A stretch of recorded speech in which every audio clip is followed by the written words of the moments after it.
আল্লামা Jalaluddin Rumi তার একটি কিতাবে লিখেছেন, একবার সত্য এবং মিথ্যা পাশাপাশি হাঁটছে। মিথ্যা সত্যকে বলছে, দেখো আবহাওয়াটা কত সুন্দর, কত চমৎকার ওয়েদার। সত্য এবং মিথ্যা পাশাপাশি হাঁটতে হাঁটতে কিছু দূর যেতে না যেতেই তারা সামনে একটি নদী দেখতে পেল। মিথ্যা সত্যকে বলছে, দেখো নদীর পানিটা কত সুন্দর, চলো দুজন গোসল করি। তখন সত্য বলছে, আরে বাহ, মিথ্যা তো সত্য কথা বলছে। তো মিথ্যা সত্যকে বলল, চলো দুজন লেবাস খুলি, কাপড় খুলে ফেলি। কাপড় খোলার পর দুজনে যখন গোসল করতে নদীতে নামলো, সত্য এবং মিথ্যা যখন উভয়ই দুজন ডুব দিল, হঠাৎ করে মিথ্যা উঠে সত্যর পোশাক পরে দৌড় দিল। সত্য তো হা হয়ে তাকিয়ে রইল। সত্য ভাবতে লাগলো, আমি কাকে বিশ্বাস করলাম, কাকে ভরসা করলাম?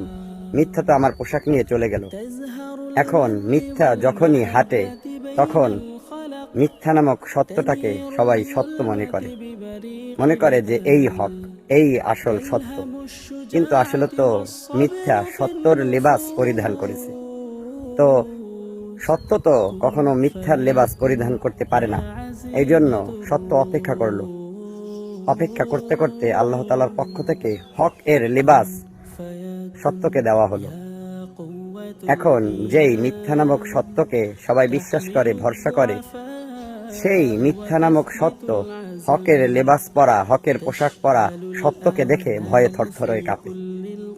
যেমনি ভাবে ওমর রাদিয়াল্লাহু তাআলা আনহু হকের পোশাক পরিধান করেছিলেন। যেই পথ দিয়ে ওমর রাদিয়াল্লাহু তাআলা আনহু একবার হেঁটে যেতেন, সেই পথ দিয়ে শয়তান 40 দিন পর্যন্ত হাঁটতেন না।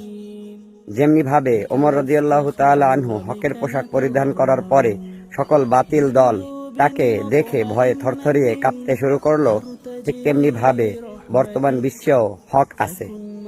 সত্য হকের পোশাক, হকের লেবাস পরিধান করেছে।